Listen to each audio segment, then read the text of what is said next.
اعوذ باللہ من الشیطان الرجیم بسم اللہ الرحمن الرحیم الحمد للہ الذی نور قلوب العارفین بنور معرفتہ واثبت فؤاد انبیائہ واولیائہ بقصص الانبیاء والمرسلین وأكمل إيمان المسلمين والمؤمنين بولاية علي أمير المؤمنين عليه السلام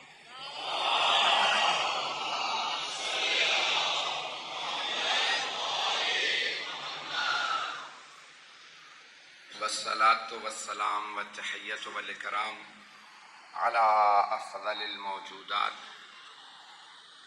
العبد المؤيد والرسول المسدد المصطفى الأمجد المحمود الأحمد أعني أبا القاسم محمد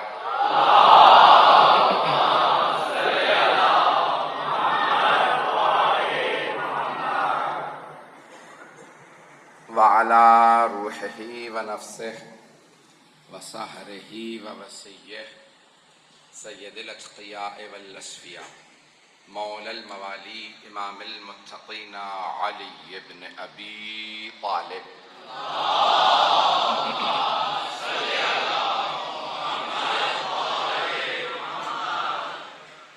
وعلى اوصیائه لا سیما بقیت اللہ فی الارضین روحی وارواح العالمین لتراب مقدمہ الفدا واللعنة الدائمة على أعدائهم أجمعين من الآن إلى قيام يوم الدين أما بعد فقد قال الله الحكيم في كتابه الكريم بسم الله الرحمن الرحيم ومن يطع الله والرسول فأولئك مع الذين أنعم الله عليهم من النبيين والصديقين والشهداء والصالحين وحسن أولئك رفيقا صدق الله العلي العظيم صلوات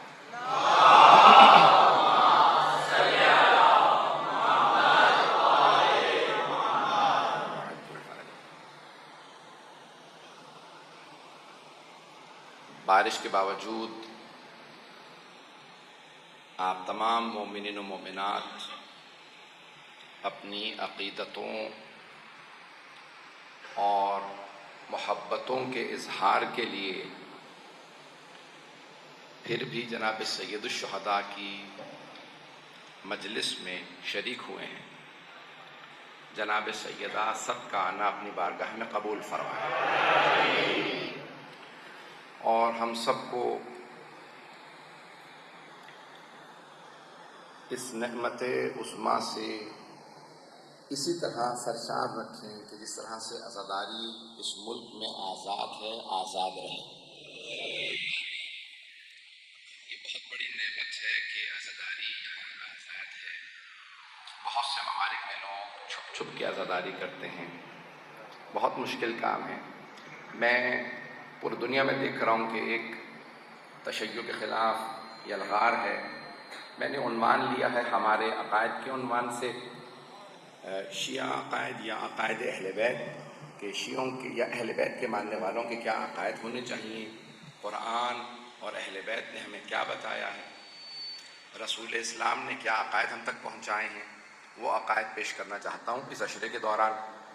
اس میں عام طور سے اصول دین کو پیش کیا جاتا ہے. میں کچھ ایسے بھی عقائد پیش کروں گا جو اصول دین میں نہیں ہیں لیکن ہمارے عقائد کا جز ہے،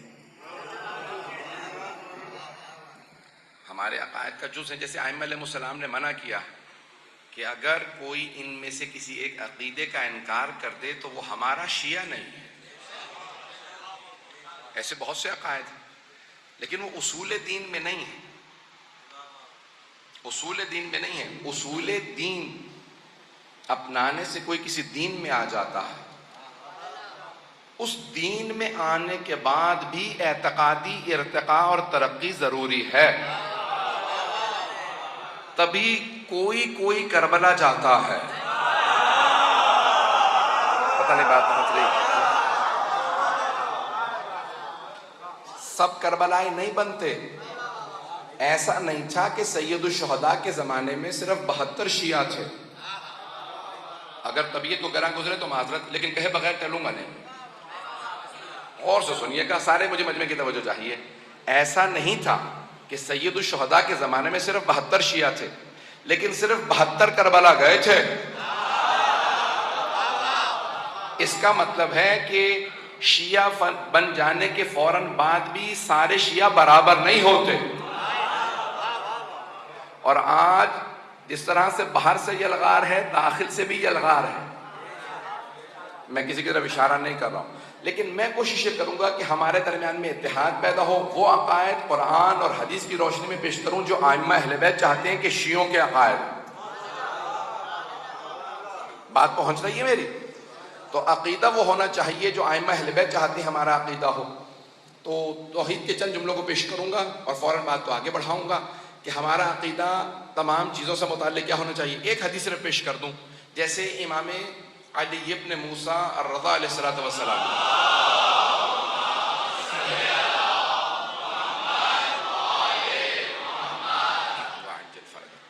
فرمان ہے کہ لیس منا، وہ ہم میں سے نہیں ہے، یعنی ہمارا سچا شیعہ نہیں ہے. میرا ترجمہ یہ ہے، حدیث کے الفاظ ذرا اور زیادہ سخت ہے. میرا ترجمہ یہ ہے کہ شیعہ ہے لیکن سچا اور واقعی شیعہ ہونے کے لیے کچھ اور بھی چیزیں درکار ہیں.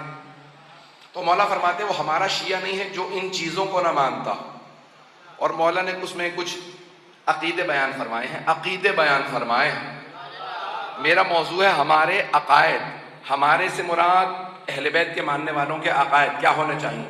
تو مولا فرماتے ہیں پہلی چیز جو یہ کہے کہ پیغمبر نے خواب میں معراج کی تھی، وہ ہمارا شیعہ نہیں ہے. بھائی خواب میں تو مجھے اور آپ کو بھی معراج ہو جاتی ہے.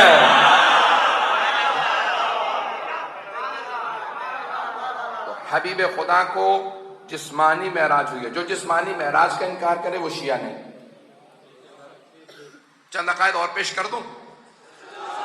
حالانکہ میں نے کہا کہ توحید آج پیش کروں گا کہ شیعہ توحید کیا. میں خدا گواہ ہے، مجھے پورا یقین ہے کہ میرے اہل سنت بہت سے بھائی آتے ہیں، تنقید اور تنقیص توہین مراد نہیں، میں صرف اپنا عقیدہ پیش کروں گا. تو یہ بات واضح ہونی چاہیے تاکہ کوئی یہ نہ سمجھے میں خدا نخواستہ کسی اور کی تنقیص کر رہا ہوں. نہیں، میں صرف اپنا عقیدہ بیان کروں گا توحید سے متعلق کہ اہل بیت علیہ السلام نے کیا کہا ہے، شیعہ عقیدہ کیا ہونا چاہیے. لیکن اس سے پہلے یہ حدیث مکمل کر دوں، شاید سارے عقائد نہ پیش کروں. مولا فرماتے ہیں جو معراج جسمانی کو نہیں مانتا وہ ہمارا شیعہ نہیں. دوسرے، جو ہماری رجعت کو نہیں مانتا. رجعت کیا ہے میں پوری انشاءاللہ کوشش کروں گا، پوری نہیں تو ایک مجلس میں انشاءاللہ پورا تفصیلی ذکر کروں گا. رجعت آپ پڑھتے ہیں یعنی رجعت ائمہ علیہ السلام پلٹ کے آئیں گے.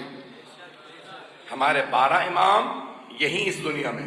ہمارا عقیدہ یہ ہے کہ وہ زندہ ہیں، موجود ہیں، ہم پہ ناظر ہیں، لیکن جسم کے ساتھ واپس آئیں امام مہدی کے ظہور کے بعد.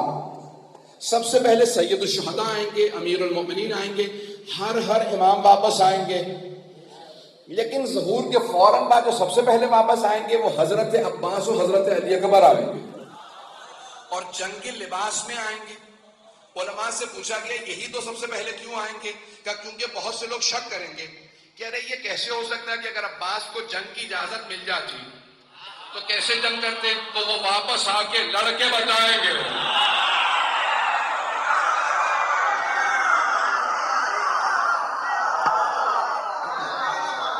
وہ جنگ کر کے بتائیں گے اگر میں کربلا میں جنگ کرتا تو میں کیسی جنگ کرتا.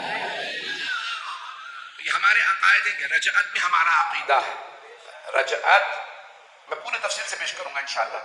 اسی طرح سے عقائد کے اندر ہمارا عقیدہ امام فرماتے ہیں کہ جو شفاعت کو نہ مانے وہ ہمارا شیعہ نہیں.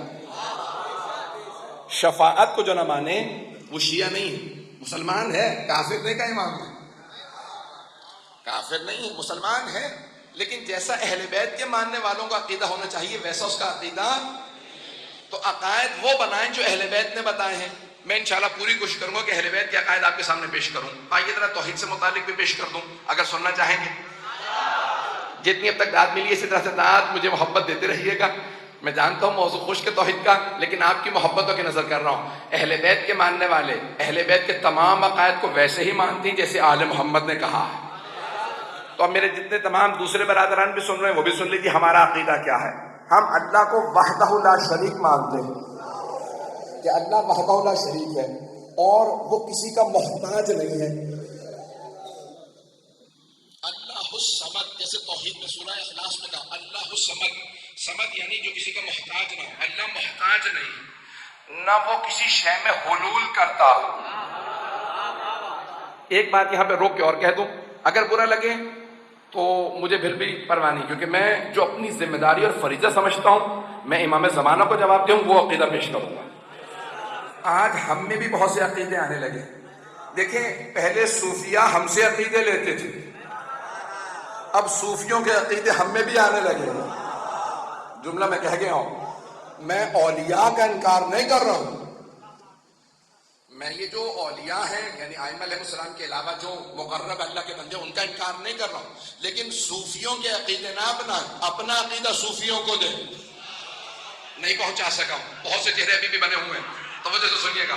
ان کا عقیدہ یہ ہے کہ اللہ اولیاء یہ جو بڑے بڑے صوفیاء ان کے اندر حلول کر جاتا ہے. وہ جو عیسائیوں کا نظریہ حلول سمجھتے ہیں، عربی کی اصطلاح ہے، وہ کہتے ہیں جناب عیسیٰ میں، عیسائی کہتے ہیں جناب عیسیٰ میں اللہ اتر آیا. The Christ in Jesus is God. وہ کہتے ہیں کہ جو جیسس کرائسٹ کہتے ہیں وہ جو جناب عیسیٰ کے اندر کرائسٹ ہے وہ اللہ. تو اللہ بول رہا ہے اسی لیے وہ ابن اللہ ہے. بہت سے ہندو کے بھی ایسے ہی ہیں کہ اللہ معاذ اللہ خدا اتر آتا ہے، ایشور اتر آتا ہے لوگوں کے اندر. کسی کو گائے میں نظر آ رہا ہے اس کا مطلب ہے خدا گائے میں اس کے لیے اتر آیا. کسی کو آگ میں نظر آ رہا ہے، کسی کو سانپ میں، تو وہ سمجھتے ہیں کہ اللہ اتر آتا ہے کسی میں. بہت سے صوفیاء کہتے ہیں کہ ہمارے یہ جو صوفی بزرگ ہیں ان میں اللہ اتر آتا ہے، حلول کرتا ہے. شب جمعہ کو اللہ آسمان سے اتر کے زمین پہ آ جاتا ہے. یہ عقیدہ اہل بیت کا نہیں ہے. وہ جو حرکت میں آتا ہے خدا نہیں ہوتا.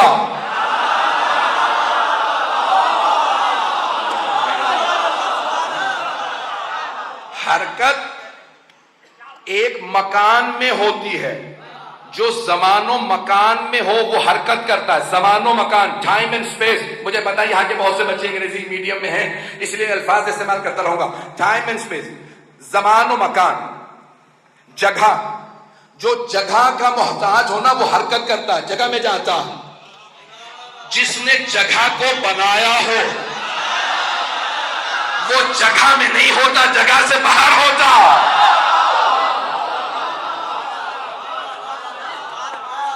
پہنچتے رہیں گے میرے سارے برابر، خصوصاً میرے بچے خاص طور سے سنیں گے.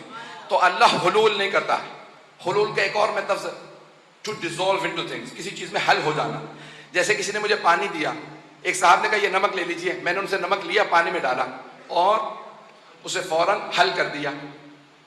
میں لفظ استعمال کر رہا ہوں حل کر دیا. جب حل کر دیا تو وہ حلول کر گیا. اب اگر کوئی آدمی مجھ سے کہے میرا نمک واپس کر دیجئے تو میں کہوں گا اب میں نمک واپس نہیں کر سکتا، کیونکہ وہ نمک پانی میں حل ہو گیا، نمک حلول کر گیا. جو اپنی ماہیت کھو کے دوسرے میں چلا جائے وہ باقی نہیں رہا.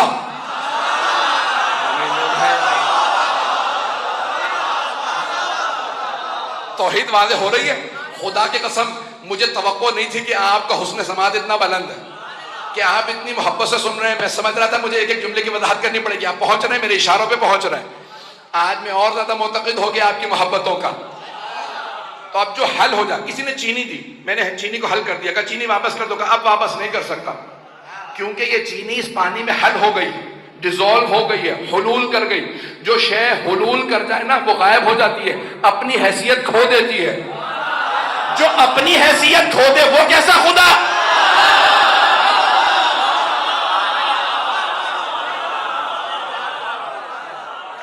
تو اللہ کسی شے میں حلول نہیں کرتا. تو اب یہ صوفیوں کا نظریہ ہے کہ اللہ حلول کر جاتا ہے. صوفی صاحب میں آ گئے. میں کسی بزرگ کا نام نہیں لے رہا ہوں، بہت سے بزرگ ہیں اور بہت سے تو بزرگ بھی نہیں ہیں. کچھ لوگ تو پہنچ گئے اور کچھ لوگ موڈ میں ہیں کہ مولانا سے کہلوا کے چھوڑیں گے. نام کے حلوائے بغیر پہنچ جائیے گا خدا رہا. تو اب میں پیش کر رہا ہوں. کوئی بھی وضاحت کروں گا تو اس میں اشارہ اگر زیادہ اللہ نہ کرے کہ میرے منہ سے کوئی بات نکل جائے. پروردگارہ میری مدد فرما کہ میں تیری توحید کو ایسے پیش کروں جیسے تو چاہ رہا ہے. اب یہ کسی نے کہا کہ بھئی ایک اصطلاح ہے ہمارے ہاں چلتی ہے 11 یا آگے پیچھے کوئی تاریخ اگر ہو. پہنچ گئے؟ بات واضح ہو گئی ہے. تو ان کے القاب میں سے ایک لقب ہے ہاتھ کو کہتے ہیں فارسی میں 10. تو 10 کی یا اس طرح کہ میں کوئی اور اس سے زیادہ وضاحت نہیں کر سکتا. تو کہتے کیسے بنے؟ وہ کہا کہ وہ اللہ کے ساتھ جنت میں سیر کر رہے تھے, اللہ کا پاؤں پھسل گیا, انہوں نے ہاتھ پکڑ کے سنبھال لیا, اللہ نے کہا آج سے تو ہی.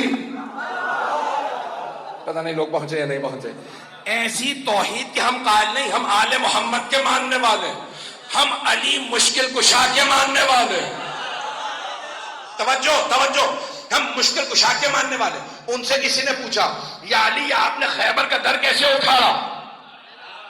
کہا قدرت الہی بول رہی تھی. جو خیبر کا در اکھاڑ کے بھی کریڈٹ نہ لے بلکہ کہے اللہ نے ایسی ولایت دی ہے.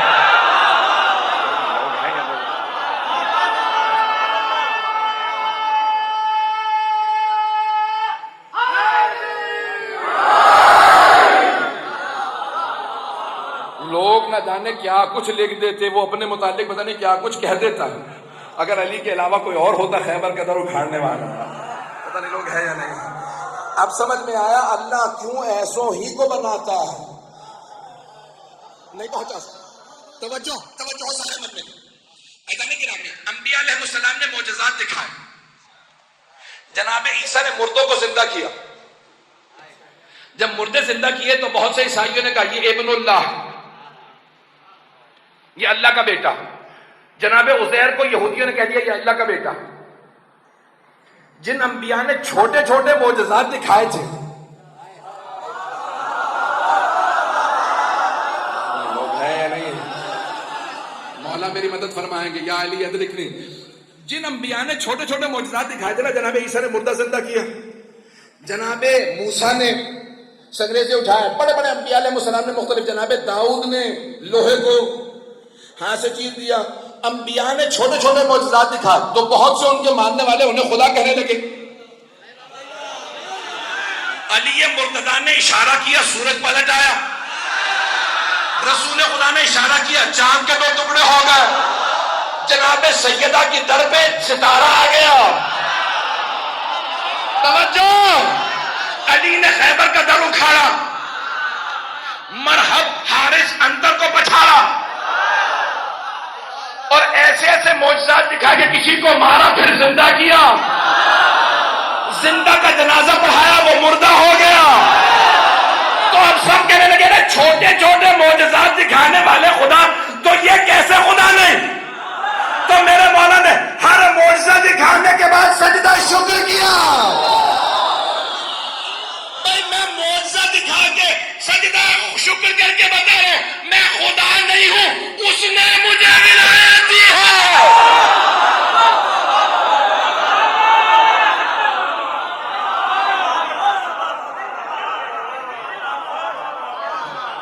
توحید پہنچائی ہے تو آل محمد نے پہنچائی.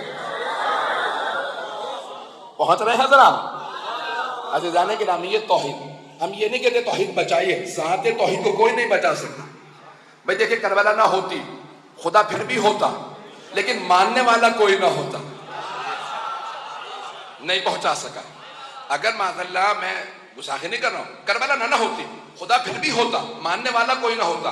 تو حسین ابن علی نے ذات توحید کو نہیں بتایا, اللہ کو نہیں بچایا, کلمہ توحید کو بچایا.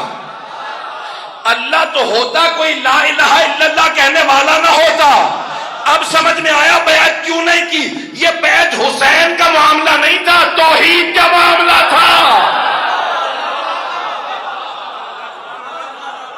حسین کو پتا تھا میں نمائندہ پروردگار ہوں, میں بیعت کر لوں تو اس کا مطلب ہے کہ نمائندہ الہی نے بیعت کر لی. ایسا گرامی, اس لیے کبھی بھی بیعت ممکن ہی نہیں تھی. میں اشارے کرتا ہوں آگے بڑھ رہا ہوں، توحید کو پیش کر رہا ہوں اور آپ اتنے پیارے انداز سے سن رہے ہیں. عزیزان گرامی، توحید کو اگر سمجھے تو صرف محمد و آل محمد سے سمجھیے گا. نہ جانے کوئی اور توحید سمجھانے بیٹھے کیا سمجھا دے. ایک واقعہ پیش کرنا چاہ رہا ہوں. امام دوبارہ توہین مقصود نہیں ہے، اور بہرحال امام ابو حنیفہ کا واقعہ کہ وہ جب کوفے واپس آ گئے تو پڑھا رہے تھے، تو پڑھاتے پڑھاتے انہوں نے ایک مرتبہ کہا، امام ابو حنیفہ نے اپنے شاگردوں سے کہا میں امام صادق کا شاگرد ہوں، لیکن میں اپنے استاد کی 3 باتوں کو نہیں مانتا. وہ کہتے ہیں کہ اللہ ہے لیکن نظر کبھی نہیں آئے گا. یہ کیسے ہو سکتا ہے؟ جو شے ہے وہ نظر آنی چاہیے. تو میرا عقیدہ یہ ہے. وہ یہ کہنے لگے ہم روز قیامت خدا کو دیکھ لیں گے. آج ابھی تک بہت سے مسلمانوں کا یہ عقیدہ ہے. کیوں؟ کیونکہ بزرگوں نے دے دیا.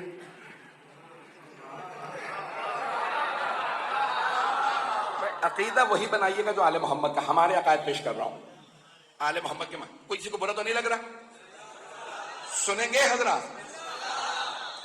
عزیزان گرامی، انہوں نے کہا کہ میں اپنے استاد سے 3 باتوں میں اختلاف کرتا ہوں. پہلے وہ کہتے ہیں اللہ ہے، نظر کبھی نہیں آئے گا. میں کہتا ہوں کہ نہیں، اللہ نظر آ جائے گا، روزہ قیامت ہم سب دیکھ لیں گے. اور انہوں نے آیت پیش کی، وجوہ یومئذ ناظرہ الی ربہا ناظرہ.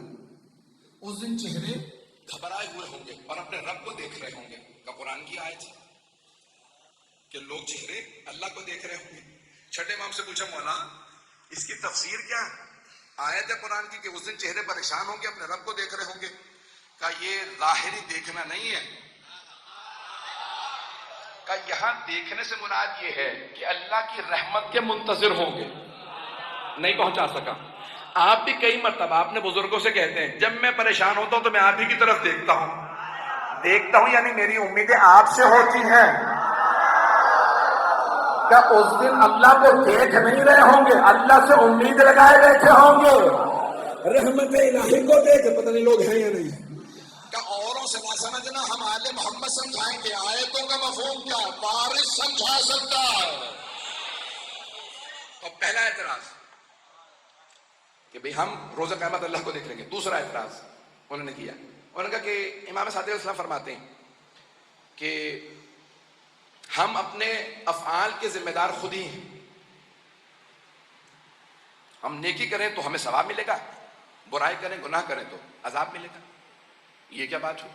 ان اللہ علی کل شیء قدیر، قرآن کی آیت ہے. ہر چیز پہ وہ بھی آیت ہی پیش کر رہے ہیں. اللہ فرما رہا ہے کہ وہ ہر چیز پہ قدرت رکھتا ہے. جب وہ ہر چیز پہ قدرت رکھتا ہے تو جب میں گناہ کر رہا تھا مجھے روک سکتا تھا.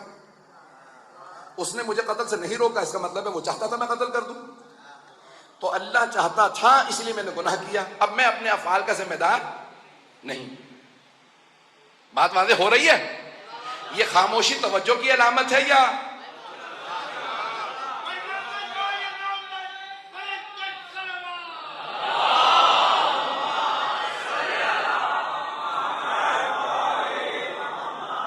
تیسرا اعتراض؟ انہوں نے کہا تیسرا اعتراض یہ ہے کہ وہ فرماتے ہیں کہ امام صادق السلام فرماتے ہیں کہ روز قیامت شیطان جہنم میں جائے گا اور وہاں اسے عذاب ملے گا. میں نہیں مانتا. کیوں نہیں مانتے آپ؟ کہا اس لیے نہیں مانتا کیونکہ شیطان بنا ہے آگ سے اور جہنم میں بھی آگ ہے، تو آگ آپ کو کیا نقصان پہنچا سکتی؟ شیطان کو کہیں اور ہی بھیجا جائے گا. اب میں کچھ نہیں کہہ رہا ہوں. تو انہوں نے کہا شیطان جہنم میں نہیں جا سکتا کیونکہ آگ کو کیا نقصان پہنچا گی. اب تک تو سب سن رہے تھے، اب شاگرد بیچارے آیتیں سن رہے تھے، سب کے سب confused.com بنے ہوئے تھے. اتنے میں وہاں پہ امام صادق علیہ السلام کے ایک شاگرد موجود تھے، نام تھا بہلول دانا.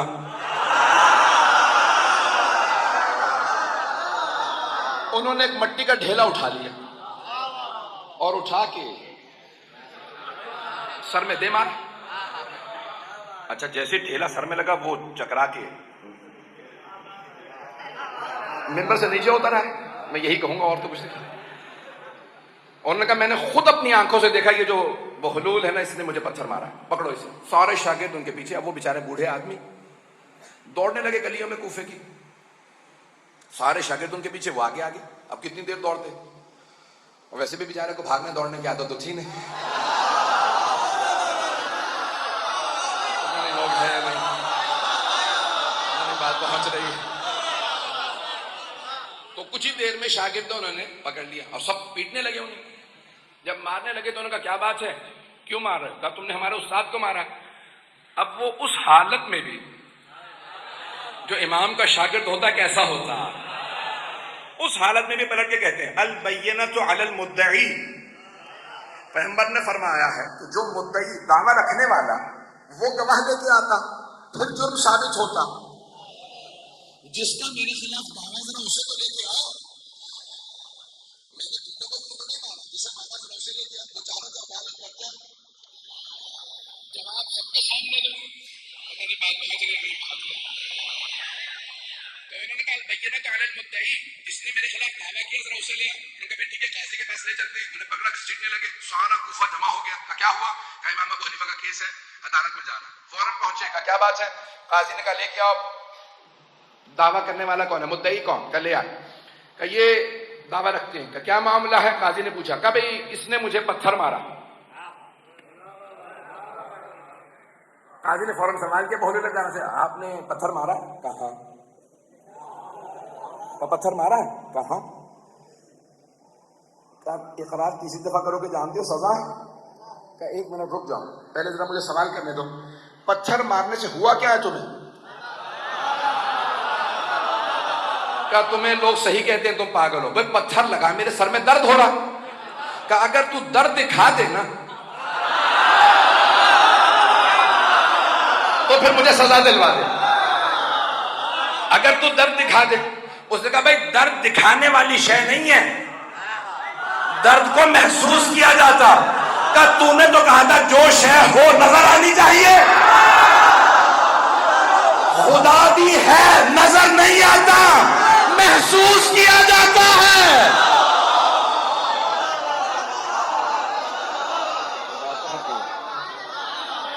بات پہنچ گئی.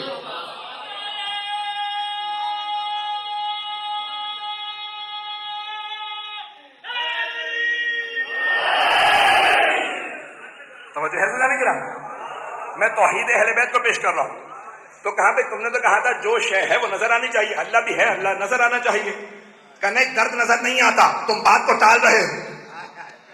کہ میں کوئی بات نہیں ٹال رہا. کہ نہیں، تم نے مجھے پتھر مارا، تمہیں سزا ملنی چاہیے. کہ اچھا پتھر مارا، پتھر کس چیز کا بنا ہوا تھا؟ کیا پتھر مٹی کا ڈھیلا تھا اور کیا تھا؟ کہ تم کس چیز سے بنے ہو؟ کہ میں بھی مٹی سے بنا ہوں. کہ تم نے تو کہا تھا ہم جنس کو نقصان نہیں پہنچاتا.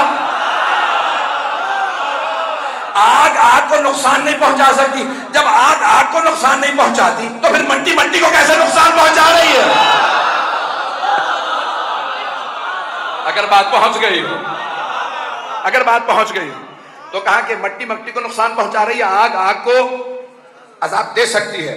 کہ تم بات مت ڈالو، تم نے مجھے پتھر مارا ہے. ابھی تم نے اقرار بھی کیا. کہاں پتھر مارا. لیکن یہ بتاؤ، تم نے تو کہا تھا ہر انسان جو کام کرے وہ اس نے نہیں کیا، خدا نے کروایا. تم خدا سے جا کے لڑو، اس نے میرا ہاتھ نہیں روکا. وہ چاہتا تھا میں تجھے ماروں.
توجہ فرما رہے تھے کرام. آل محمد کے ماننے والوں کا عقیدہ توحید کیسا ہونا چاہیے؟ ہمارا عقیدہ توحید درست ہو. اللہ خدا کسی میں حلول نہیں کرتا. اے جانے گرامی، اللہ سبحانہ و تعالی حرکت نہیں کرتا. پوچھا مولا یہ جو اللہ نے کہا کہ یرد اللہ اغضب واضحک، مثال کے طور پہ اللہ غضبناک بھی ہوتا ہے، راضی بھی ہوتا ہے. تو اللہ راضی کیسے ہوتا ہے، غضبناک کیسے ہوتا ہے؟ ہم مسکراتے ہیں جب راضی ہوتے ہیں، ناراض ہوتے ہیں تو ہم چہرہ بنا لیتے ہیں. تو اللہ بھی راضی ہوتا ہے تو کیسے اظہار کرتا ہے؟ اور اتنے لوگ ہیں، کسی سے راضی ہو رہا کسی سے ناراض. ایک ہی وقت پتہ نہیں لوگ ہیں یا نہیں ہیں. اتنے عزادار موجود ہیں، اللہ سب سے راضی ہو رہا ہے، اور اتنے مخالفت کر رہے ہیں، سب سے ناراض ہو رہا ہے. ایک ہی وقت میں اتنوں سے راضی اتنوں سے ناراض، تو کیسے؟ کہ اللہ کی رضایت اس کا ثواب ہے. جب وہ راضی ہوتا ہے تو ثواب دیتا ہے، جب غضبناک ہوتا ہے تو عذاب دیتا ہے. اس پہ کوئی بھی حالت طاری نہیں ہوتی. یہ حالتیں طاری جسم پہ ہوتی ہے، وہ جسم نہیں ہے، اس لیے اس پہ حالت طاری نہیں ہوتی. یہ حالتیں اس نے عطا کی ہیں، لیکن اس نے کوئی مخلوقات خلق کی ہیں. کتاب التوحید ہے شیخ صدوق کی، باب کا نمبر ہے 15، وہاں پہ چھٹے امام سے روایت ہے کہ لیکن اللہ نے کچھ مخلوقات خلق کی ہیں جنہیں اللہ نے کہا یہ ہے وجہ اللہ. اگر وہ کسی سے راضی ہو تو اللہ راضی ہو جاتا، اور اگر وہ ناراض ہو جائے تو خدا ناراض ہو جاتا. اب جس نے رضی اللہ عنہ بننا ہو وہ وجہ اللہ کو راضی کر لے.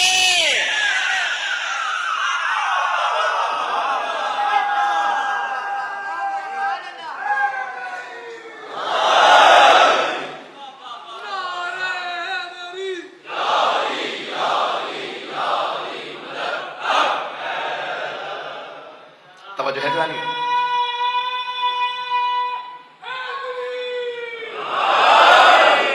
میں ممنون ہوں آپ کی محبتوں کا، عقیدتوں کا. جس محبت سے سن رہے ہیں جناب سیدہ کا سایہ آپ کے سر پہ قائم دائم رہے. عزیزان گرامی، ہمارے عقائد وہ ہونے چاہیے جو آل محمد نے بتائے ہیں. تو ہم توحید کے ماننے والے ہیں، اور توحید کو سمجھنا ہو تو آل محمد سے سمجھنا. وہ بتائیں گے توحید کیا ہے، مولا کے خطبے بتائیں گے. جناب امیر اپنی ایک وصیت میں کہتے ہیں، اے میرے لخت جگر محمد حنفیہ، اگر اللہ کے علاوہ اور بھی کوئی خدا ہوتا لَأَتَتْكَ رُسُلَهُ، تو اس کے بھی رسول تیرے پاس آتے، وہ بھی اپنے رسولوں کو بھیجتا. وہ کہتا ارے یہ اللہ اپنے آپ کو منوائے چلا جا رہا ہے تو میں بھی منواؤں، میں بھی رسول بھیجتا ہوں.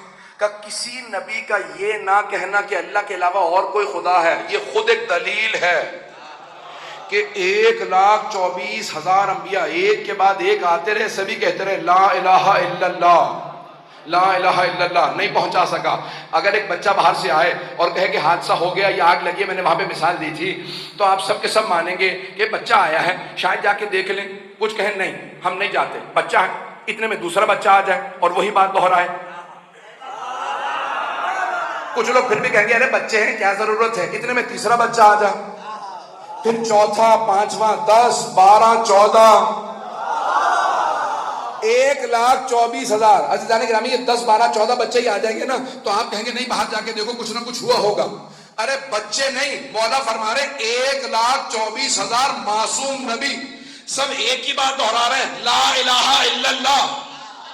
مولا فرماتے اگر اللہ کے علاوہ اور کوئی خدا ہوتا تو وہ کہتا میں بھی منواؤں. یہ سارے انبیاء لوگ انہیں مارتے رہے لیکن وہ دہراتے رہے لا الہ الا اللہ. مولا فرماتے ہیں یہ خود دلیل ہے اللہ کے علاوہ اور کوئی معبود نہیں. اور امام حسین کا سر نیزے پہ بلند کر دیا گیا، وہاں سے بھی کہہ رہے ہیں لا الہ الا اللہ. عزیزان گرامی، آپ ہی کے کراچی کے بہت بڑے ایک شاعر، نام شاید لینا توہین نہ ہو، مرحوم ہو چکے ہیں، کمیونسٹ ہو گئے تھے، نام پتہ نہیں شاید لے لوں، جوش ملی آبادی، اردو ادب کا بہت بڑا نام. کمیونسٹ ہو گئے تھے، خدا کا انکار کر دیا. اب آخر عمر میں دوبارہ مجلسوں میں آنے لگے، مرثیے پڑھنے لگے. تو ایک صاحب نے جا کے کہا جوش صاحب آپ تو کمیونسٹ ہو گئے تھے، خدا کا انکار کر دیا تھا، یہ دوبارہ مجلسوں میں کیوں آنے لگے؟ کہا ارے میں نے تو خدا کا انکار کر دیا تھا، لیکن مجھے حسین ابن علی نے خدا کو ماننے پہ مجبور کر دیا۔ کہا امام حسین نے کیسے مجبور کیا؟ کہا عصر عاشور میں ایک سجدہ تھا جو بار بار کہہ رہا تھا اگر خدا نہ ہوتا تو اتنے ظلم کے بعد بھی حسین سجدہ کیوں کرتے؟ پتہ نہیں بات پہنچا پایا ہوں یا نہیں۔ عزیزان گرامی، اہل بیت کے ماننے والوں کے عقائد وہی ہونے چاہیے جو انہوں نے ہمیں بتائے ہیں۔ میں بہت سے مطالب پیش کر سکتا ہوں۔ آج یقین مانیے بارش کے بعد آپ کی گرمی بڑھ گئی ہے اور تیسری مجلس ہے، مجھے میری اپنی حالت اپنی معلوم ہے کہ میری اس وقت کیا کیفیت ہے، لیکن پھر بھی میں کچھ مطالب پیش کرنا چاہ رہا ہوں۔ اگر میرے ساتھ چلیں گے تو ایک باواز بلند صدات پڑھیے گا۔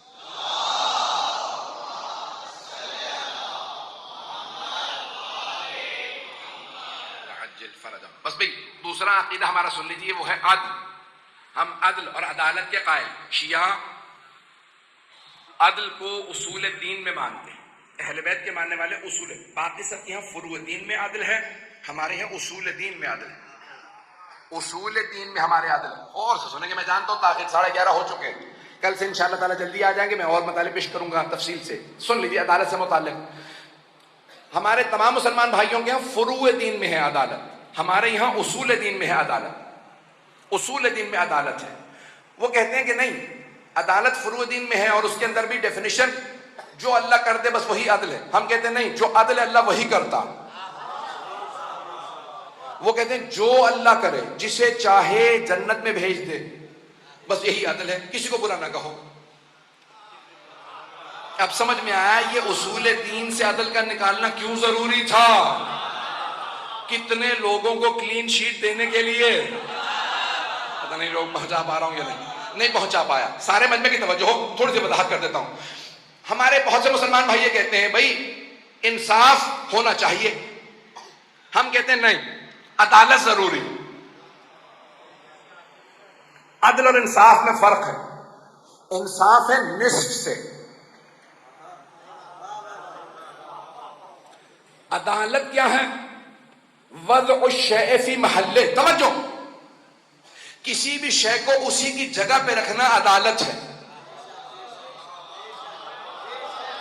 تمام علماء نے ڈیفینیشن یہی دی ہے، شیعہ سنی علماء نے، وضع الشیء فی محلہ، کسی شے کو اسی کی جگہ پہ رکھنا، جو ڈیزرو کرتا ہو، جو استحقاق رکھتا ہو، اس کو اس کا مقام دینا، یہ عدالت ہے۔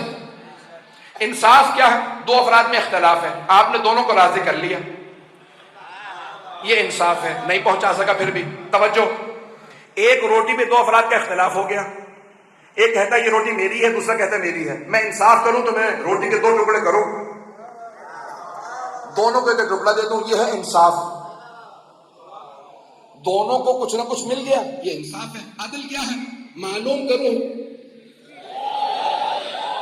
اس روٹی کا حقدار کون ہے، مستحق کون ہے، حقدار کو، کس کا حق ہے، میں اسی کو دوں، یہ ہے عدالت۔ آج تک ان کا ہمارا یہ اختلاف چل رہا، وہ کہتے ہیں بھائی انصاف ہو گیا، اختلاف تھا، اسے خلافت ملے اسے ملے، تو علی کو چوتھے شمارے پہ مل گئی نا خلافت، تو انصاف ہو گیا۔ ہم کہتے ہیں نہیں، یہ انصاف تو ہے، عدل نہیں ہے۔ چوتھے نمبر پہ خلافت ملنا ہمارے لیے کافی نہیں ہے، ہم کہتے ہیں کہ جس کا حق ہے اسے ملنا چاہیے۔ عدالت یہ ہے کہ جس کا جو حق ہو اسے دیا جائے، یہ تقسیم سے سب کو راضی نہ کرو۔ نہیں پہنچا پا رہا ہے، جملہ کہوں گا، شعر ہے، شاید پہنچ جاؤ۔ عجیب تیری سیاست، عجیب تیرا مزاج، یزید سے بھی مناسب، حسین کو بھی سلام۔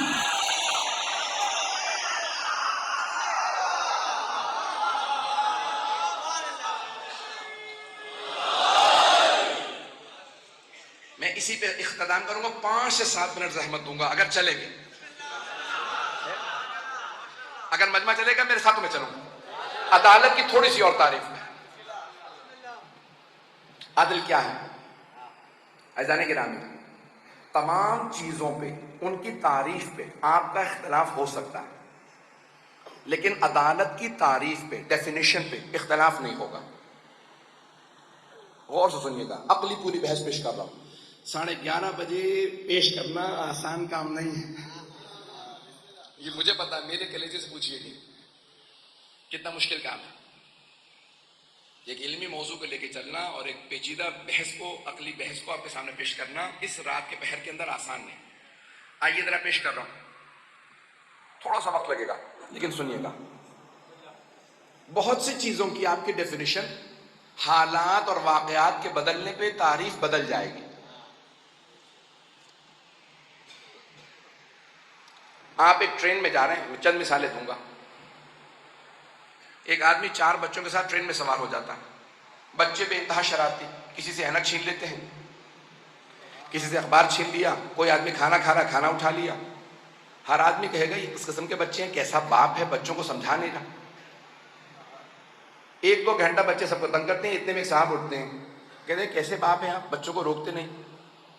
باپ کی آنکھوں میں آنسو آتے ہیں، وہ پلٹ کے کہتا ہے میرے ان بچوں کی ماں کا انتقال ہو گیا، اب میں انہیں کچھ ہی دیر میں بتانے والا ہوں، اس لیے میں انہیں روک نہیں رہا، ڈانٹ نہیں رہا کہ جب میں انہیں بتاؤں گا تو ان پہ کیا گزرے گی۔ اب وہ تمام کے تمام جو افراد تنقید کر رہے تھے باپ پہ اور بچوں پہ، جیسے ہی انہیں کچھ نئی معلومات ملی ان کا نظریہ بدل گیا۔ کچھ لوگ پہنچ گئے ہیں۔ اب سب کے سب کہنے لگے جس کی اینک اتار رہے تھے اس نے اینک اتار خود ہی دے دی، جس کے کھانے میں ہاتھ ڈال رہے تھے انہوں نے کہا بیٹا بچہ آؤ آ کے کھانا خود کھا لو، اخبار کسی نے اپنے ہاتھ سے دے دیا بے شک پھاڑ دو۔ ہر آدمی کا رویہ بدل گیا، کیوں؟ معلومات بدلی تھیں، معلومات بدلی تھی، حالات واقعات بدلے تھے، آپ کی فوراً تعریف بدل گئی۔ ایک اور سوال کر لوں آپ سے، بتائیے چوری بری ہے یا اچھی؟ بری ہے، چوری بری شے ہے۔ ایک آدمی آتا کہتا کہ میں نے چوری کی ہے لیکن میرے بچے فاقے سے مر رہے تھے، بس میں نے ایک روٹی اٹھائی بچوں کو فاقے سے مرنے سے بچانے کے لیے، زیادہ چوری نہیں کی۔ اب آپ بتائیے ابھی بھی چوری بری ہے؟ آپ میں سے بہت سے کہیں گے ہاں ابھی بھی بری ہے، بہت سے کہیں گے نہیں بری نہیں ہے، پتہ نہیں لوگ ہیں یا نہیں۔ حالات واقعات بدلنے سے آپ کی فوراً ڈیفینیشن تعریف بدلتی چلی جائے گی۔ توجہ، بہت سے میں آپ کو ایسے سنا سکتا ہوں چیزیں جس سب میں آپ کے نظریات بدل جائیں گے، لیکن 2 چیزوں میں کبھی آپ کا فیصلہ نہیں بدلے گا۔ پہلی چیز عدالت، دوسری ظلم۔ ہر حالت میں ہر آدمی کہے گا عدل اچھا ہے، ظلم برا۔ جب سب ہر حالت میں مانے کہ عدل اچھا ظلم برا، تو اس لیے ہمارے یہاں اصول دین میں عدل ہے۔ ممکن ہی نہیں ہے اللہ کبھی کسی پہ ظلم کرے، پتہ نہیں بات پہنچی ہے نہیں۔ وما ربک بظلام للعبید، اللہ کبھی ظلم نہیں کرتا۔ اگر کبھی کوئی فاقے سے مر رہا ہے تو یہ ہم انسان ذمہ دار ہے، اللہ ظلم نہیں کرتا۔ ظلم اتنا پس سے خدا تک پہنچ ہی نہیں سکتا۔ تو سب مانیں کہ عدالت اصول دین میں ہونا چاہیے۔ عقل کی میں نے دلیل دی ہے، جتنی پیش کر سکتا تھا میں نے پیش کر دیا۔ عزیزان گرامی آئیے ذرا ساتھ چلیں گے کچھ دیر کے لیے۔ ایک ایسی ہستی ہے جو کائنات میں ظلم کے خلاف سب سے بڑا نشان اور عدالت الہی کا سب سے بڑا پرچم ہے، نام ہے حسین ابن علی۔ دنیا میں کہیں چلے جائیے، کسی آدمی سے پوچھئے، ہر آدمی کہے گا حسین مظلوم ہے، یزید ظالم ہے۔ لیکن اگر پھر بھی کوئی عزاداری میں نہ آئے تو پھر اس کی قسمت اچھی نہیں ہے کہ وہ اس نشانی کو ماننے پہ تیار نہیں جسے اللہ نے ظلم کے خلاف سب سے بڑی آواز کہا ہے۔ آج پہلی شب ہے، محرم کی پہلی تاریخ۔ پوری دنیا میں رسم ہے کہ 28 رجب کو امام حسین کا سفر شروع ہوا۔ اس سفر کے چند جملے مسائل کے پڑھے جاتے ہیں۔ شاید آپ کی آنکھوں میں آنسو آ رہے ہوں، ہر آدمی محسوس کر رہا ہے حسین کربلا پہنچنے والے ہیں۔ 2 محرم کو پہنچے تھے نا، یہ آنکھوں میں آتے آنسو بتا رہے ہیں شاید کوئی حسین کربلا پہنچنے والے ہیں۔ عزیزان گرامی 28 رجب کو سفر سے پہلے ایک مرتبہ ایک خط پہنچا مروان کے نام یزید کی طرف سے کہ حسین ابن علی سے مطالبہ کرو کہ بیعت کریں۔ مروان اور ولید نے منصوبہ بنایا، ایک آدمی سے کہا جاؤ حسین کے گھر اور بلا لاؤ حسین ابن علی کو۔ ایک آدمی آیا، آپ کو معلوم ہے نا جناب زینب کبریٰ ہر روز امام حسین کی زیارت کے لیے گھر آتی تھی. بس وہ وہی لحظہ تھا جب جناب زینب زیارت کے لیے آئی تھی امام حسین علیہ السلام کی کہ دروازے پہ کسی نے دستک دی اور کہا مروان نے حسین کو بلایا ہے. بس آواز سننا تھی. جناب زینب کا دل تڑپنے لگا کہ بھیا مروان سے ملنے نہ جائیے گا. کہا یہ شہر میری قتل گاہ نہیں ہے، میرا شہادت کربلا میں ہوگی، گھبرانے کی ضرورت نہیں. لیکن جناب زینب اپنی محبت کے اظہار کے لیے آواز دیتی ہیں عباس، علی اکبر، اون و محمد، قاسم و عبداللہ، جعفر جو آپ کے بھائی ہیں، عبداللہ. اپنے تمام بھائیوں کو، بیٹوں، بھتیجوں کو جناب زینب نے آواز دی. 18 جوانان بنی ہاشم کو بلایا. کہا کہ اے میرے شیرو، میرے بھائی کے ساتھ جانا، مروان نے بلایا ہے. اور پھر ایک مرتبہ جناب عباس کو دیکھا جو بڑے قداور تھے. کہا عباس میرے بھائی کو آنچ نہ ہے. جناب عباس نے کہا بی بی میرا آپ سے وعدہ ہے، جب تک میری جان میں جان ہے میں مولا حسین پہ کوئی آنچ نہیں آنے دوں گا. چلے جناب سید الشہداء کتنے جوان ہیں؟ 18 جوانان نے بنی ہاشم ساتھ. کیا کیا؟ سب نے تلواریں حمائل کر لی اور ایک مرتبہ چلے. جب پہنچے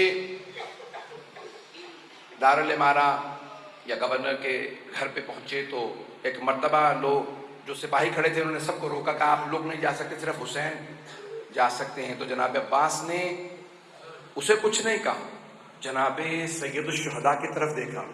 مولا اجازت ہے میں آ جاؤں؟ مولا حسین نے کہا نہیں عباس یہیں رک جائیے. اے میرے شیر، اگر میری آواز بلند ہو تو آ جائیے گا.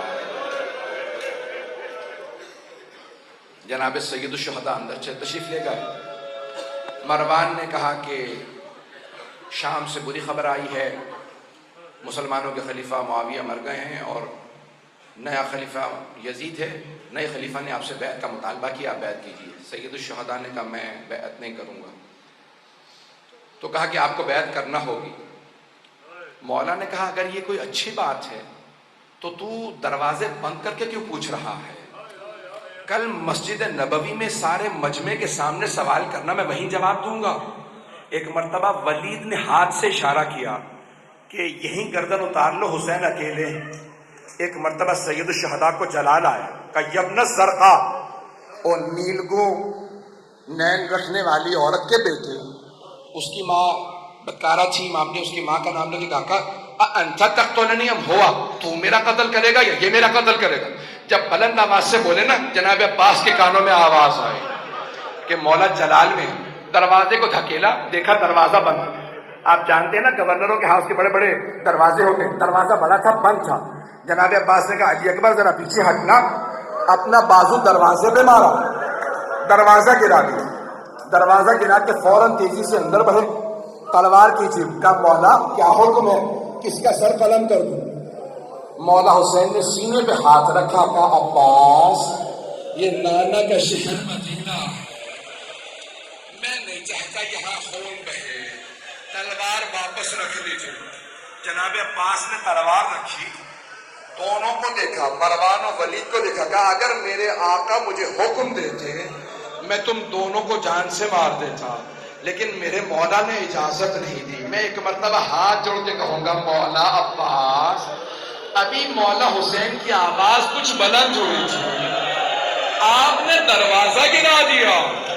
مولا جب عصر عاشور حسین چیخ چیخ کے کہیں گے حل من ناصر ینصرنا،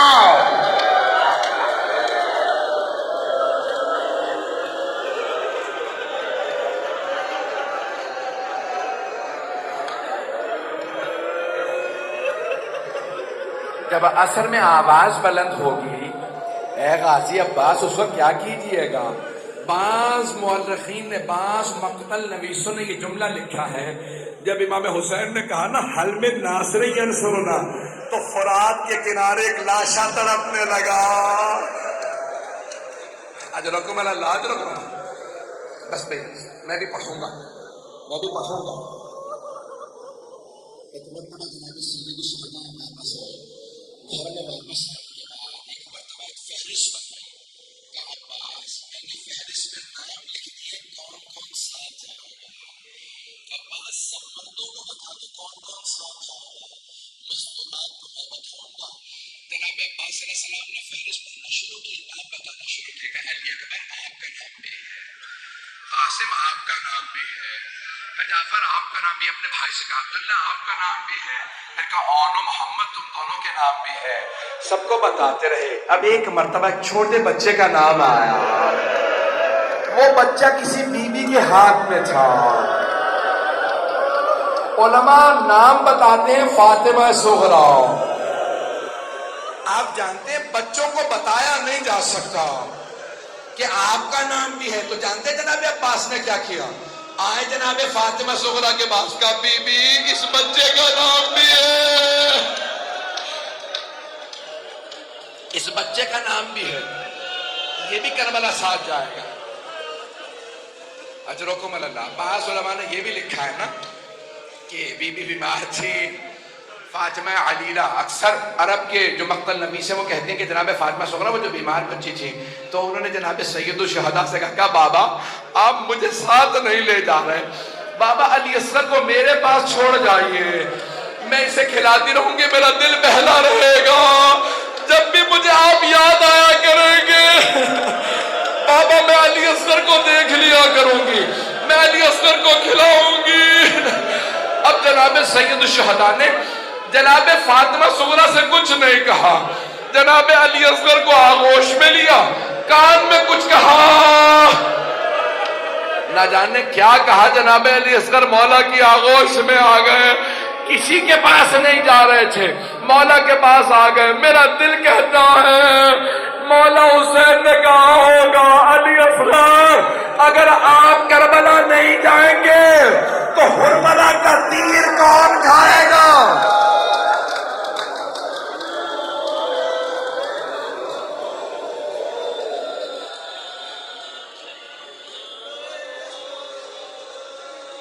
بس بھئی کوئی رونے میں بخل نہ کرے. پہلی شب ہے نا, جناب سیدہ کو پرسہ دیجئے گا. بی بی آپ کی بیٹیوں کا, آپ کی آل کا اس طرح سے شہید ہونا, ایسے اسیر ہونا, ہم آپ کو پرسہ دینے آئے ہیں. ہر آدمی نیت کر کے آئے میں بی بی کو پرسہ دینے جا رہا ہوں. اجرکم اللہ. بس بھئی مولا حسین نے فہرست دی اور خود چلے گئے اپنے نانا سے ودا کرنے کے لیے. جانتے کیسے ودا کیا؟ الوقائع والحوادث میں مرحوم محمد تقی ملبوبی نے لکھا ہے کہ ایک مرتبہ جب آئے نا روضہ رسول پہ, جناب ام سلمہ موجود تھی, گھر میں روضہ رسول ہے. کہا جناب ام سلمہ نے کہا بیٹا یہ کیا حالت بنا رکھی ہے؟ کہا نانی اماں نانا کی امت مجھے رہنے نہیں دے رہی مدینے میں. جناب سید الشہداء قبر مطہر سے لپٹ گئے, جناب رسول خدا کی قبر سے لپٹ کے وہیں پہ گر گئے, یہاں تک کہ بے ہوش ہو گئے. جب غش میں آئے نا تو خود ہی فرماتے ہیں کہ میں نے کیا دیکھا جب میں غش میں آیا کہ میرے نانا قبر سے اٹھے, مجھے گلے سے لگایا اور کہنے لگے کہ حسین میں آپ سے بہت محبت کرتا ہوں, میں آپ کے ساتھ چلوں گا. کہا نانا کیا حکم ہے؟ کہ ان اللہ شاء ان یراک قتیلا, مشیت پروردگار یہی ہے کہ آپ کی شہادت ہوگی. کہ نانا شہادت مجھے قبول ہے, میری بہنوں سے متعلق کیا حکم ہے؟ کہ ان اللہ شاء ان یراہن سبایا, اے میرے لال مشیت تو یہی ہے کہ آپ کی بہنوں کو قیدی بنایا جائے گا. حسین روتے ہوئے اٹھے. ایک مرتبہ سب نے سوال کیا مولا اتنا رو رہے ہیں کیا بات ہے؟ کہ میرے نانا نے کہا کہ مشیت یہی ہے میری شہادت ہوگی. کہ شہادت میں رو رہے ہیں؟ کہا نہیں, رو اس بات میں رہا ہوں میری بہنوں کو قیدی بنایا جائے گا.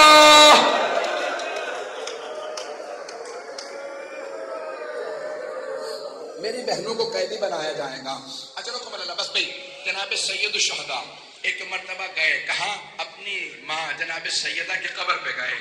علماء کہتے ہیں جیسے ایک بچہ ماں سے لپٹ کے روتا ہے, مولا حسین ویسے قبر سے لپٹ گئے اور بلند آواز سے رو رو کے کہنے لگے اماں میں کربلا جا رہا ہوں, اماں میں کربلا جا رہا ہوں، ایک مرتبہ محسوس ہوا قبر سے کچھ اٹھ رہا ہے، ایک بی بی اٹھی ہوگی، سینے سے لگا کے کہا ہوگا میرے لال آپ تنہا نہیں جائیں گے، میں ساتھ جاؤں گی، میں شب عاشور اپنے بالوں سے آپ کے مقتل کو صاف کروں گی، میرے لال جب آپ زلجنا سے زمین میں آئیں گے میں برقعے کا دامن پھیلاؤں گی، میں آپ کے سر کو اپنے برقعے کے دامن میں لوں گی، میرے لال میں کربلا ساتھ جاؤں گی۔ اٹھے جناب سید الشہداء، بس بھئی 2 سے 4 منٹ 5 منٹ کی زحمت اور دوں گا۔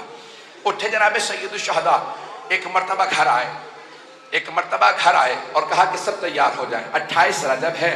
جناب سید الشہداء نے مسند بچھائی، جناب عباس سے کہا کہ پانی مشکیزوں میں بھر لو، کہا کہ مولا میں نے اتنا پانی بھرا ہے کہ پانی ختم نہیں ہوگا، نہ جانے کس کے قافلے کو پلانا پڑ جائے، کس اور کے قافلے کو۔ بس بھئی تمام کیا تو جملے سن لیجئے۔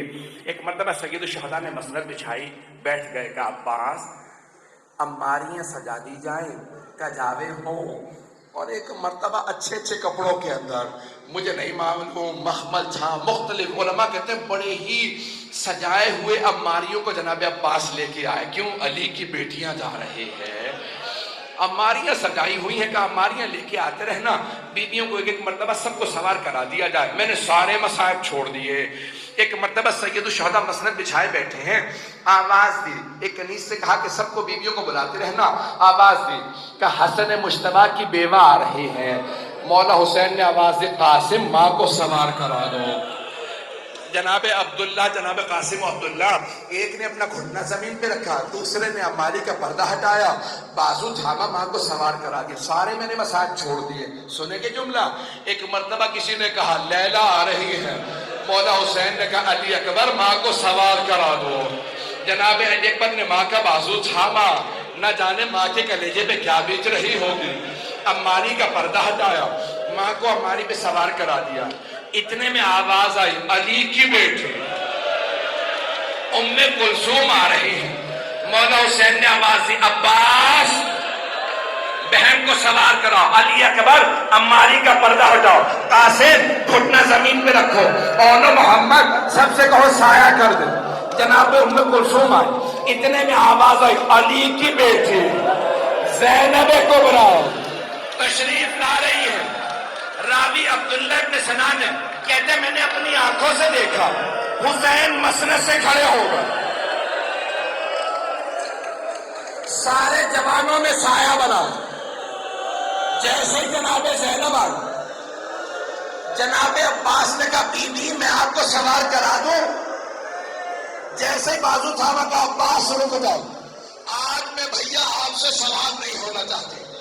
جناب علی اکبر نے کہا پھوپھی اماں میں سوار کرا دوں گا، نہیں علی اکبر۔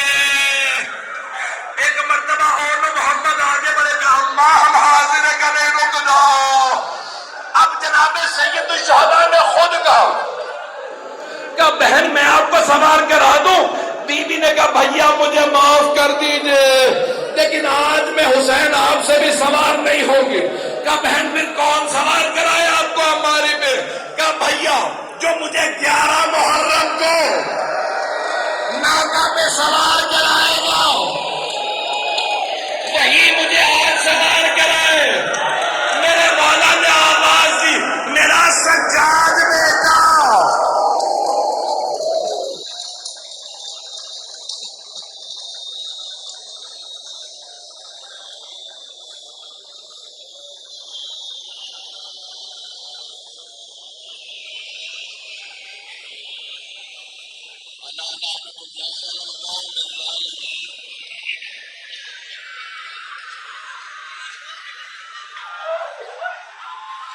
وَسَيَعْلَمُ الَّذِينَ ظَلَمُوا أَيَّ مُنْقَلَبٍ يَنْقَلِبُونَ۔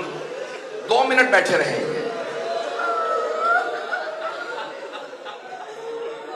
2 واسطے دوں گا، ہاتھوں کو بلند کیجئے گا۔ پروردگارا 11 محرم کا واسطہ، جہاں ایک بی بی بڑی بوڑھی ہے، بار بار دونوں ہاتھ کمر پہ رکھ کے کمر سیدھی کرتی ہیں، پھر آگے بڑھتی ہیں، ایک ایک بیوی کو سوار کراتی جاتی ہیں، یہاں تک کہ اپنی ماں کی کنیز جناب فضہ کو بھی سوار کرا دیا۔ لیکن جب تنہا رہ گئی نا تو جناب زینب نے ایک مرتبہ مولا سجاد کو دیکھا۔ جب مولا سجاد کو دیکھا تو دیکھا گلے میں طوق ہے، ہاتھوں میں زنجیریں ہیں، پاؤں میں بیڑیا ہے، تو اب آواز نہیں دی ہے سید سجاد مجھے سوار کرا دیجئے۔ جانتے کیا کیا؟ فرات کا رخ کیا، بلند آواز سے کہا اے میرے بھیا عباس، ذرا آگے دیکھو بہن کتنی غریب ہے۔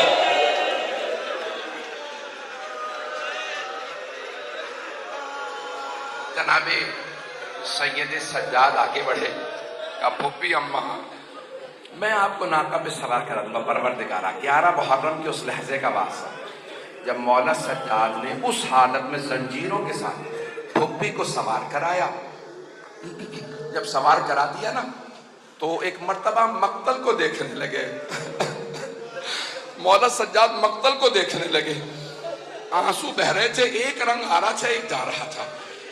اچانک دیکھا جناب زینب ناقہ سے گر گئے۔ مولا سجاد کی غیرت نے برداشت نہیں کیا، کہا پھوپھی اماں یہ کیا کیا آپ نے، کیوں گرایا اپنے آپ کو ناقہ سے؟ جناب زینب کبریٰ نے جملہ کہا بیٹا سجاد بس ایک ہی تو مرد بچا ہے ہمارے ساتھ، بیٹا آپ نے کیا حالت بنا رکھی ہے، آپ کی رنگت اتنی سفید پڑ گئی لگتا ہے خون ختم ہو گیا، لگتا روح پرواز کرنے والی ہے، یہ کیا حالت ہے؟ کہ پھوپھی اماں خدا کسی غیرت مند بیٹے کو ایسا وقت نہ دکھائے، بوڑھے باپ کا لاشا تپتی ریت پہ پڑو۔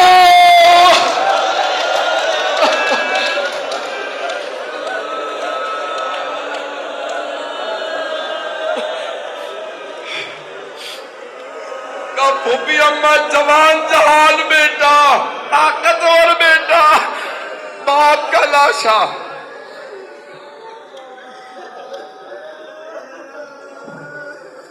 پروردگارہ میری اپنی حالت سے غیر ہے، پروردگارہ تجھے واسطہ 11 محرم کی اس باعظمت مظلومہ بیوی کا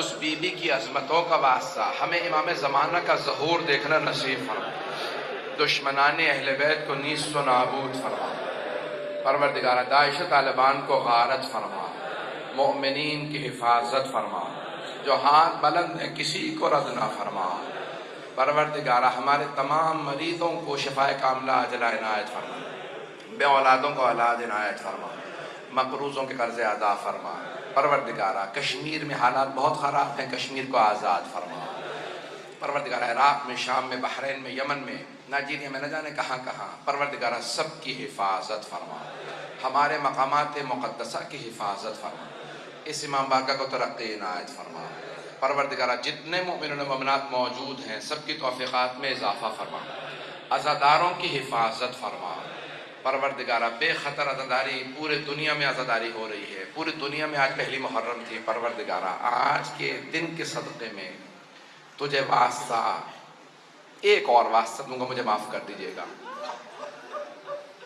پروردگارہ۔ مجھ سے بہت سے لوگوں نے اسیروں کے لیے کہا ہے، پروردگارہ واسطہ ان اسیر بیویوں کا جنہیں جب رہائی ملی تو وہ رونے لگی،